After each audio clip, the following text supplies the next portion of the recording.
Hi guys, welcome back to my channel. ဒီနေ့ vlog လေးကတော့ Macro Supermarket ကိုတောင်းပန်ပေးဖြစ်ပါတယ်။မိုးအေးနဲ့အိမ်မှာအိတ်ချင်ပေမဲ့လေတနေ့အိမ်မှာဗိုက်စာနေတဲ့စင်အတွက်ကတော့တူဖူကိုလှုပ်စားမှာကိုအဆင်ပြေပါပါ။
အမေကတော့အိမ်မှာစားဖို့အတွက်ဆိုပြီးတော့ပဇွန်လေးဝယ်ပါတယ်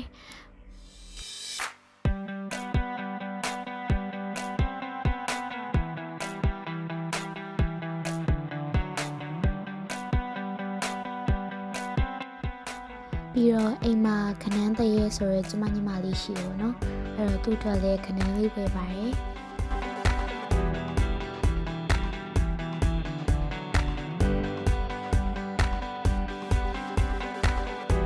ကျမ2ရက်3ရက်လောက်ရှိပြီကွာ sandwich လောက်စားကြတယ်အဲ့တော့တကယ်မပြောသွားရရည်ရွယ်ချက်ကတော့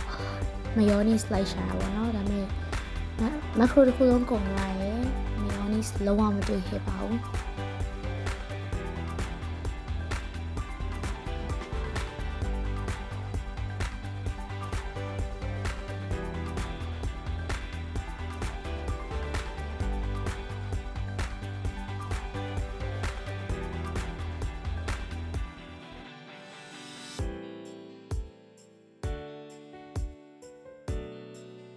ပြီးတော့ဒီရေချိုးဆက်ပြားလေးလည်းလိုချင်တာကြာပြီပေါ့နော်အဲ့တော့ဒါလေးလည်းဝယ်ခဲ့ပါတယ်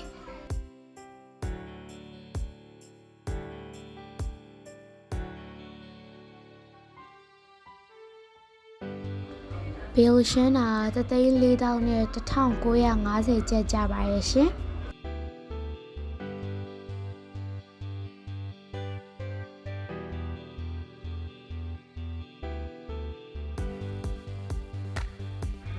အဲ့တော့ကျမတို့ပြန်တော့ပါမယ်